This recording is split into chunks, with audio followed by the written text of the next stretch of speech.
നിസ്കാരത്തിൽ പൊക്കിൾ മറക്കണം, എന്നാൽ പാന്റ് ഇട്ട് നിസ്കരിക്കുമ്പോൾ പൊക്കിൾ മറയുന്നില്ല, നിസ്കാരം സ്വഹീഹാവുമോ? അതൊരു നല്ല ചോദ്യമാണ്. കഴിഞ്ഞ വെള്ളിയാഴ്ച ജുമുഅക്ക് എന്റെ തൊട്ടടുത്ത് നിസ്കരിച്ച ഒരു സഹോദരന് എനിക്ക് ഈ വിവരം പറഞ്ഞു കൊടുക്കാൻ പറ്റി. നല്ല തൊപ്പിക്കെട്ട്, അദ്ദേഹം ഒരു പാകിസ്ഥാനിയെന്ന് തോന്നുന്നു, ഒരു ചെറുപ്പക്കാരൻ, പാൻസും ഷർട്ടൊക്കെ ഇട്ടു. എന്താ ചെയ്യാ, സുജൂദക്ക് പോയാൽ പോലെ ഇന്നർ വെയറും ഔട്ടർ വെയറും ഒക്കെ പുറത്താണ്. എന്തൊരു അപകടമാണ്! എന്തൊരു ഈ കമ്പനിക്കാരൊക്കെ പാൻസ് ഇങ്ങനെ പൊക്കാൻ പറ്റാത്ത കോലത്തിലാണോ ഇപ്പൊ അടിക്കണമെന്ന് തോന്നുന്നുണ്ട്. ജീൻസിന്റെ ചില വിഷയങ്ങൾ. ഒരു കടയിൽ ചെന്നപ്പോ ഒരു ചെറുപ്പക്കാരുണ്ട്, ആ കടന്റെ ടേബിളിലേക്ക് ഇങ്ങനെ ലീൻ ചെയ്ത് ഇങ്ങനെ ഇരിക്കുക ചെറുപ്പക്കാരൻ. മലയാളിയൊന്നും അല്ല, പക്ഷെ ആകെ കീറിപ്പറഞ്ഞൊരു ഇന്നർ വെയർ ഇട്ടിട്ടാണ് നിൽക്കുന്നത്. അതന്നെ മുഴുവൻ പുറത്താണ്. തിരക്കുകളിൽ കാണിച്ചു കൊടുക്കുകയാണെങ്കിൽ, ഒരു ബ്രാൻഡൊക്കെ ആണെങ്കിൽ തിരക്കുള്ള ബ്രാൻഡ് അംബാസഡർ ആണെങ്കിലും വിചാരിക്കാം. സുബ്ഹാനല്ലാഹ്, മനുഷ്യന്മാർക്ക് എന്താണ് പറയാ, കൾച്ചർ അങ്ങ് താഴ്ന്നു പോയാൽ പിന്നെ അതിനൊന്നും നമുക്ക് ഡിഫൈൻ ചെയ്യാൻ പറ്റൂല. പിന്നെ എന്തു ചെയ്യും? ഇപ്പൊ അത്ര അതിന്റെ താഴേക്ക് എത്തും. സ്വന്തം മനുഷ്യൻ അറിയൂലേ എന്റെ ബാക്കിന്ന് ഡ്രസ്സ് താഴെ പോകുന്നുണ്ട്?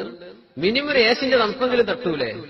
ഇതറിയാത്ത പോലെ സുബ്ഹാനല്ലാഹ് പാന്റൊക്കെ താഴ്ന്ന് ആ സ്റ്റൈലൊക്കെ ഒന്ന് പോകാൻ സമയമായിട്ടുണ്ട്. കുറച്ചു കാലം ഇപ്പൊ തുടങ്ങിയിട്ട്. അത് മൂവ് ആവുമെന്ന് ഞാൻ വിചാരിക്കില്ല. ഇടയ്ക്ക് ഇങ്ങനെ വരുന്നുണ്ട് ഓരോന്ന്. മുഅ്മിനീങ്ങളെ, നിസ്കരിക്കുകയാണെങ്കിൽ പുരുഷന്മാർ നിർബന്ധമായും പൊക്കിള് മുതൽ മുട്ട് അടങ്ങിയത്, മുട്ട്, കാൽമുട്ട്, നീ ഇൻക്ലൂസീവ് മറഞ്ഞിരിക്കൽ നിർബന്ധമാണ്. അപ്പം പൊക്കിൾ എന്ന് പറഞ്ഞാൽ നമ്മളെ ബെല്ലി ബട്ടൺ, അവിടെ മുതൽ മുഴുവൻ മറഞ്ഞിരിക്കണം. നിങ്ങൾക്കൊരു ബനിയനുണ്ട്, ഒരു വെസ്റ്റ്, നമ്മൾ ബനിയൻ ധരിക്കുന്നുണ്ടെങ്കിൽ അത് നമ്മൾ നേരെ താഴ്ത്തിയിടുന്നുണ്ട്. അതിന്റെ മുകളിൽ പാന്റ് ധരിച്ചു, പൊക്കിളിന്റെ മുകളിലല്ല. പക്ഷെ പൊക്കിളിന്റെ താഴേക്ക് നമ്മുടെ ബനിയൻ ശരീരത്തിലേക്ക് ഒട്ടി നിൽക്കുന്ന ഡ്രസ്സല്ലേ, അതിന്റെ മുകളിൽ പാന്റ് ഉണ്ട്. പക്ഷെ പാന്റ് പൊക്കിളിന്റെ താഴെ കുഴപ്പമില്ല. എപ്പോ? അതുവരെ ഒന്നിച്ചു, ഒരു ഗ്യാപ്പ് ഒന്നുമില്ല, ബനിയൻ താഴേക്കുണ്ട്. പക്ഷെ ബനിയനൊന്നുമില്ല, ഷർട്ടാണുള്ളത്. ഷർട്ട് ലൂസായി കിടക്കുന്ന സാധനമാണ്. അങ്ങനെ വരികയാണെങ്കിൽ നിർബന്ധമായും പാൻസ് ധരിക്കുന്നവർ പൊക്കിളിന്റെ മുകളിലേക്ക് കയറിയാലേ നിസ്കാരം സ്വഹീഹാവൂ, നിസ്കാരം സ്വീകരിക്കുള്ളൂ. പക്ഷെ ഞാൻ നിസ്കാരം കഴിഞ്ഞപ്പോൾ ചെറുപ്പക്കാരന് പറഞ്ഞു കൊടുത്തു, ഇംഗ്ലീഷ് അറിയുന്നു ചോദിച്ചു. ഇംഗ്ലീഷ് അറിയുന്നു പറഞ്ഞു. അങ്ങനെ അദ്ദേഹം ഭയങ്കര അപ്രീഷിയേറ്റ് ചെയ്തു. അൽഹംദുലില്ലാഹ് പറഞ്ഞല്ലോ എന്ന് പറഞ്ഞു. സുന്നത്തൊക്കെ 4 6 റക്അത്ത് നിസ്കരിച്ചിട്ടുണ്ട്. എല്ലാം കഴിയട്ടെ എന്ന് വിചാരിച്ചു. ഞാൻ എന്റെ ഇടക്ക് സംസാരിക്കാൻ പറ്റാത്ത സ്ഥലത്താണ് അങ്ങനെ വിഷയം പറഞ്ഞു കൊടുക്കാൻ മുമ്പിനിങ്ങളെ ചെറുപ്പക്കാരെ, നമ്മളെ മലയാളികളൊന്നും ചെയ്യരുത്.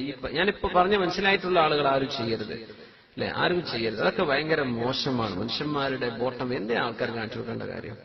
മനുഷ്യന്മാരുടെ നിസ്കാരം ഫസാദാവുന്നില്ലേ? അവന്റെ നിസ്കാരമോ ഫസാദ്? അള്ളാന്റെ പള്ളിയിൽ വേണോ ഈ തോന്നിവാസമൊക്കെ? അപ്പൊ അവനവനിടുന്ന വസ്ത്രം എത്ര വരെ ഉണ്ട് എന്നൊരു ജനറൽ കോമൺ സെൻസ് ഇത് മനുഷ്യനുണ്ടാവണം.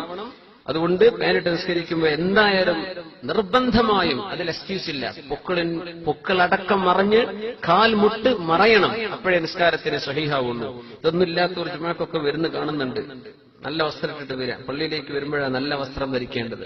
ഉറങ്ങിച്ച് നേരം അങ്ങോട്ട് വരും പള്ളിക്ക്, ജുമാക്കൊക്കെ അങ്ങനെയല്ല, നല്ല വസ്ത്രം ഇട്ടിട്ട് വാ. അല്ലാഹു ഖുദൂ സീനതകും ഇൻദ കുല്ലി മസ്ജിദിൻ, അല്ലാഹുവിന്റെ മുമ്പിലേക്ക് വരുമ്പോൾ നല്ല വസ്ത്രം ഇട്ട് വരണം എന്ന്. صلوا على النبي محمد وآله. اللهم صل على سيدنا محمد وعلى آل سيدنا محمد وبارك وسلم عليه. اللهم صل على سيدنا محمد وعلى آل سيدنا محمد وبارك وسلم عليه.